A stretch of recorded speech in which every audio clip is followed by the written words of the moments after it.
नमस्कार, the deep dive में आप सबका स्वागत है। आज हम कुछ ऐसे विषयों पर बात करने वाले हैं जो हमारी रोजमर्रा की जिंदगी से बहुत गहरे जुड़े हैं, पर हम शायद ही कभी उन पर रुककर सोचते हैं। हम बात करेंगे व्रत यानी उपवास की, और भोजन करने के पीछे जो एक पूरा विज्ञान है, जो दर्शन है उस पर। और हमारे पास जो स्रोत हैं वो मॉडर्न साइंस से लेकर हमारे प्राचीन ग्रंथों तक फैले हुए हैं। तो देखते हैं ये दोनों दुनियाएं कहाँ मिलती हैं। और हाँ, शुरू करने से पहले एक छोटी सी बात। ये चर्चा हमारी पिछली कुछ बातों की एक तरह से अगली कड़ी है, जहां हमने प्राण और अग्नि जैसे कॉन्सेप्ट्स को समझा था। तो अगर कोई सीधे यहीं से जुड़ रहा है तो बेहतर होगा कि प्लेलिस्ट में जाकर पहले के कुछ वीडियोस देख लें। उससे मतलब आज की बातचीत का एक पूरा कॉन्टेक्स्ट मिल जाएगा।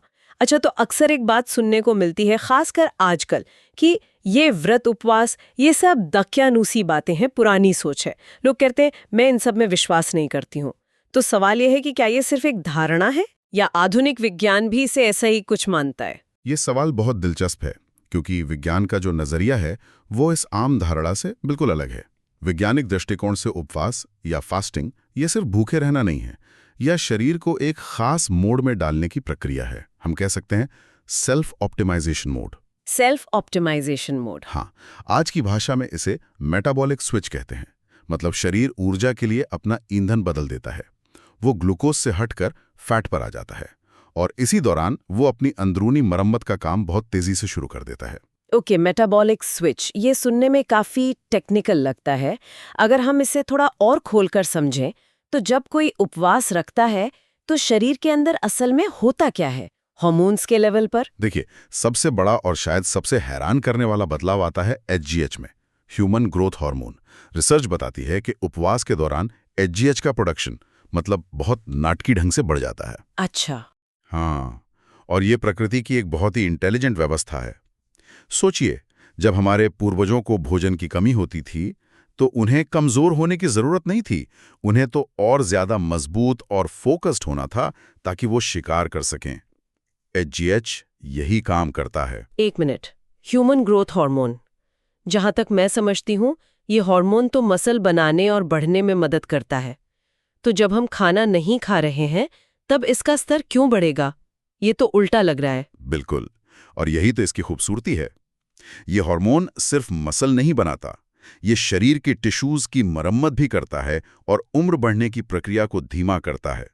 उपवास के दौरान इसका बढ़ना एक तरह का सर्वाइवल मैकेनिज्म है।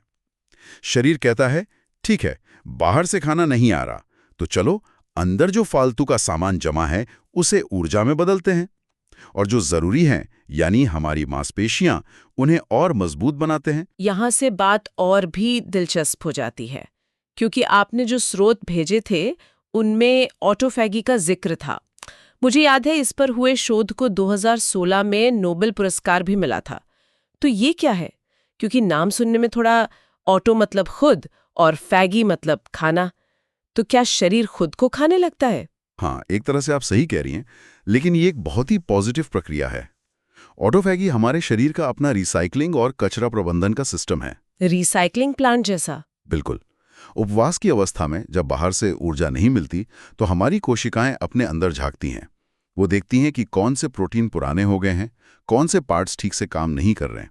फिर वो इस सारे कचरे को इकट्ठा करके उसे तोड़ती हैं और उससे ऊर्जा और नए बिल्डिंग ब्लॉक्स बनाती हैं। मतलब ये घर की उस गहरी सफाई जैसा है जो हम दिवाली पे करते हैं, सारा पुराना टूटा फूटा सामान बाहर निकाल कर फेंक देना। बिल्कुल सही उदाहरण है।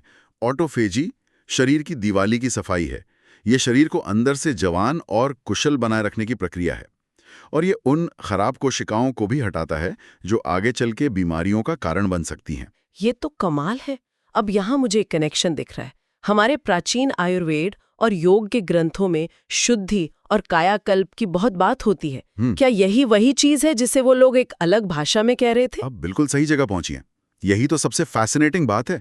आयुर्वेद में इसी प्रक्रिया को हजारों साल पहले दो मुख्य सिद्धांतों से समझाया गया था। पहला है ऊर्जा का पुनर्चालन, एनर्जी रीडायरेक्शन। हाँ, आयुर्वेद मानता है कि पाचन, डाइजेशन हमारे शरीर की सबसे ज्यादा ऊर्जा खर्च करने वाली प्रक्रिया है। जब हम लगातार खाते रहते हैं तो शरीर की ज्यादातर ऊर्जा बस पाचन में ही लगी रहती है। उपवास करने से ये ऊर्जा उस काम से फ्री हो जाती है और शरीर के दूसरे जरूरी कामों में जैसे हीलिंग और रिपेयर में लग जाती है। और दूसरा सिद्धांत है अग्नि की शुद्धि। आयुर्वेद में पाचन शक्ति की तुलना एक अग्नि से की गई है, जठराग्नि। हाँ, जैसे लगातार लकड़ी डालने से आग पर राख जम जाती है और लौ धीमी पड़ जाती है, वैसे ही लगातार भोजन करने से हमारी पाचन अग्नि भी मंद पड़ जाती है। उपवास उस अग्नि पर से राख हटाने जैसा है, ताकि वो फिर से पूरी शक्ति से जल सके। बिल्कुल। तो इसका मतलब ये हुआ कि जिसे प्राचीन सेजेस ने अनुभव से शुद्धि कहा, हाँ, या अग्नि का प्रज्वलन कहा, आधुनिक विज्ञान आज उसे माइक्रोस्कोप के नीचे देखकर ऑटोफैगी और HGH ऑप्टिमाइजेशन कह रहा है। एकदम सही, बात एक ही है, बस शब्दावली का फर्क है। दोनों ही इस बात पर सहमत हैं कि शरीर को ठीक से काम करने के लिए समय समय पर भोजन से ब्रेक देना बहुत जरूरी है। ठीक है, HGH और ऑटोफैगी की बात तो समझ में आती है और ये बहुत शक्तिशाली भी है, लेकिन ये मुझे उस सबसे बड़े डर पर ले आता है जो लोगों को होता है, खासकर मेरे वो दोस्त जो जिम जाते हैं। हाँ, ये बहुत बड़ा मिथक है। उन्हें पक्का यकीन है कि अगर उन्होंने एक भी मील छोड़ा तो उनकी महीनों की मेहनत पर पानी फिर जाएगा और शरीर उनकी मसल्स को ही खाने लगेगा। इस दावे में कितनी सच्चाई है? देखिए, ये एक बहुत बड़ा मिथक है और विज्ञान इसे पूरी तरह से खारिज करता है। जैसा हमने पहले बात की, उपवास के दौरान HGH का स्तर आसमान छूता है। कुछ स्टडीज में तो ये भी पाया गया है कि 24 से 48 घंटे के उपवास में पुरुषों में HGH का स्तर 2000% तक 2000%? हाँ, और महिलाओं में 1300% तक बढ़ सकता है। ये तो अविश्वसनीय आंकड़ा है। और ये सीधा सीधा मांसपेशियों की सुरक्षा के लिए है। देखिए, प्रकृति का डिजाइन मूर्खतापूर्ण नहीं है। अगर भूखे रहने पर शरीर अपनी ताकत को जलाने लगता तो हमारे पूर्वज कभी जिंदा ही नहीं बच पाते। सही बात है। जब उन्हें शिकार नहीं मिलता था तो उन्हें कमजोर नहीं बल्कि और भी ज्यादा तेज, फुर्तीला और मानसिक रूप से सतर्क होने की जरूरत होती थी। HGH यही करता है। तो ये जो प्रोटीन स्पेयरिंग इफेक्ट का जिक्र है स्रोतों में, उसका यही मतलब हुआ? बिल्कुल। प्रोटीन स्पेयरिंग का मतलब ही है प्रोटीन को बचाना। शरीर बहुत समझदार है, वो जानता है कि मांसपेशियां कितनी कीमती हैं। वो उन्हें तब तक हाथ नहीं लगाता जब तक कि शरीर में फैट का स्तर बहुत ही नीचे, लगभग 4-5% तक ना पहुंच जाए, जो कि एक बहुत एक्सट्रीम स्थिति है। हाँ, बिल्कुल। सामान्य उपवास में शरीर सबसे पहले ग्लाइकोजन यूज करता है, फिर ऑटोफैगी से कचरा साफ करता है और फिर ऊर्जा के लिए बॉडी फैट को जलाता है। मांसपेशियां उसकी लिस्ट में आखिरी प्राथमिकता पर होती हैं। लेकिन क्या ये छोटे और लंबे हर तरह के उपवास पर लागू होता है? बहुत अच्छा सवाल है। देखिए, छोटे उपवास जैसे 16 घंटे, 24 घंटे या 48 घंटे, इनमें मांसपेशियां पूरी तरह सुरक्षित रहती हैं, बल्कि HGH की वजह से उनकी सेहत और बेहतर हो सकती है। बहुत लंबे उपवास में जब बॉडी फैट बहुत कम हो जाता है, तब शरीर शायद मांसपेशियों से ऊर्जा लेना शुरू कर सकता है, लेकिन वो एक सर्वाइवल मोड है और उसे बिना मेडिकल सुपरविजन के नहीं करना चाहिए। कभी नहीं। और HGH का एक और फायदा है, ये एंटी एजिंग भी है। ये हड्डियों का घनत्व बढ़ाता है, त्वचा में कोलेजन को बेहतर बनाता है। तो कुल मिलाकर प्रकृति की इंजीनियरिंग कमाल की है। उपवास शरीर को एक स्मार्ट शिकारी बनाता है जो बेकार चर्बी को जलाता है और अपनी ताकत को बचाकर रखता है। बिल्कुल। आयुर्वेद इसे प्राण शक्ति का पुनरुत्थान कह सकता है और विज्ञान इसे हार्मोनल ऑप्टिमाइजेशन। लक्ष्य एक ही है। चलिए, हमने न खाने के विज्ञान पर तो काफी बात कर ली, लेकिन आखिरकार हमें खाना तो खाना ही है। अब हम चर्चा को खाने की क्रिया पर लाते हैं। हमारी स्रोत कहते हैं कि हम क्या खाते हैं ये तो महत्वपूर्ण है ही, पर उससे भी ज्यादा महत्वपूर्ण ये है कि हम कैसे और किस भाव से खाते हैं। हाँ, और ये एक बहुत गहरा विषय है। वेदों और उपनिषदों के अनुसार हमारा शरीर सिर्फ हड्डियों और मांस का ढांचा नहीं है, इसे एक जीवित यज्ञ कुंड के रूप में देखा गया है। यज्ञ कुंड? एक पवित्र अग्निवेदी? हाँ, छांदोग्य उपनिषद में इसका बहुत सुंदर वर्णन है। यह कहता है कि ये शरीर ही यज्ञ की वेदी है, हमारी सांसें उस यज्ञ की अग्नि हैं और हमारा हृदय मुख्य विधि है। ये एक बहुत शक्तिशाली मेटाफोर है। तो इसका मतलब है कि भोजन करना केवल पेट भरने की एक मैकेनिकल प्रक्रिया नहीं है, बल्कि एक पवित्र अनुष्ठान है। बिल्कुल, यही इसका मूल भाव है। जब हम इस चेतना के साथ भोजन करते हैं कि हम इस शरीर रूपी मंदिर में बैठी हुई दिव्य प्राण शक्ति को पोषण दे रहे हैं, तो भोजन का पूरा स्वरूप बदल जाता है। वो सिर्फ कैलोरी नहीं रहता, वो प्रसाद बन जाता है। इसी भाव को जगाने के लिए भारत में भोजन से पहले प्रार्थना करने या भोजन का पहला ग्रास ईश्वर को अर्पित करने की परंपरा रही है। हाँ, और इसके पीछे का भाव यही है कि अब ये पूरा भोजन ईश्वर का प्रसाद बन गया है, ये पवित्र हो गया है। लेकिन अगर कोई इन परंपराओं का पालन नहीं भी करता, तब भी मूल भावना वही रहती है, कृतज्ञता। खाने से पहले एक पल रुककर उस भोजन के लिए धन्यवाद देना, उन किसानों को, उस प्रकृति को। मूल चेतना यह है कि मैं अपने भीतर बैठे प्राण रूपी देवता को ये आहुति अर्पित कर रहा हूं। ठीक है, तो अगर सही भाव से खाना एक यज्ञ है जो हमारे प्राण देवता को पोषित करता है, तो यहाँ एक सवाल उठता है, अगर हम ऐसा नहीं करते तो क्या होता है? वो भोजन जो बिना किसी कृतज्ञता के या गुस्से में या टीवी देखते हुए लापरवाही से खाया जाता है, उसका भाग किसे मिलता है? वो ऊर्जा कहाँ जाती है? ये एक बहुत गंभीर प्रश्न है और हमारे शास्त्रों का जवाब इस पे बहुत सीधा और स्पष्ट है। उनके अनुसार जो भोजन ईश्वर को अर्पित किए बिना या कृतज्ञता के बिना खाया जाता है, वो राक्षसी और आसुरी शक्तियों को पोषित करता है। इसका क्या मतलब हुआ? इसका मतलब ये नहीं कि कोई बाहर से राक्षस आकर उसे खा जाता है।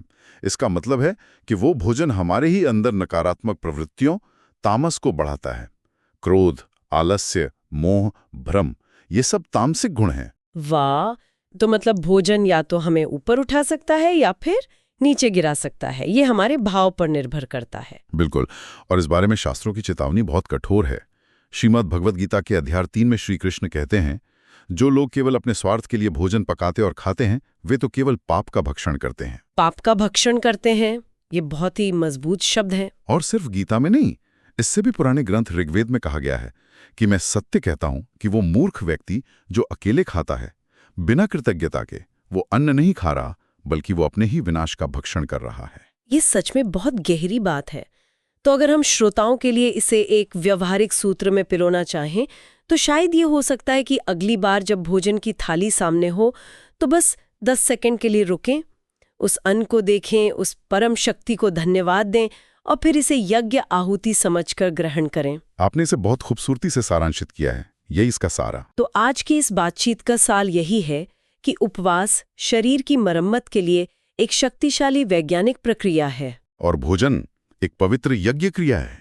हमने देखा कि कैसे आधुनिक विज्ञान और प्राचीन ज्ञान दोनों एक ही निष्कर्ष पर पहुंचते हैं, बस उनकी भाषा अलग है। हाँ, एक ऑटोफैगी और हार्मोनल ऑप्टिमाइजेशन की बात करता है, तो दूसरा अग्नि की शुद्धि और प्राण को आहुति देने की।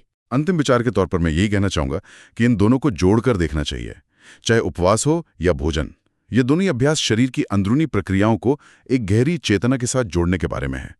ये हमारे शरीर को सिर्फ एक जैविक मशीन की तरह नहीं, बल्कि एक दिव्य यंत्र की तरह देखने का नजरिया है। और हम हमेशा की तरह श्रोताओं के लिए एक विचारणीय प्रश्न के साथ इस चर्चा को समाप्त करते हैं। अक्सर हमें धार्मिक या पारंपरिक रीति रिवाज पुराने और दकियानूसी लगते हैं, लेकिन आज की चर्चा के बाद क्या ये सोचना सार्थक है कि हो सकता है उन प्रथाओं के पीछे कोई गहरा वैज्ञानिक या मनोवैज्ञानिक कारण छिपा हो, जिसे हम शायद अभी तक समझ नहीं पाए हैं? अगली बार जब कोई ऐसी प्रथा सामने आए, तो उसे सीधे खारिज करने की बजाय क्या हम उसके पीछे के क्यों को खोजने की कोशिश कर सकते हैं? इस पर विचार जरूर कीजिए।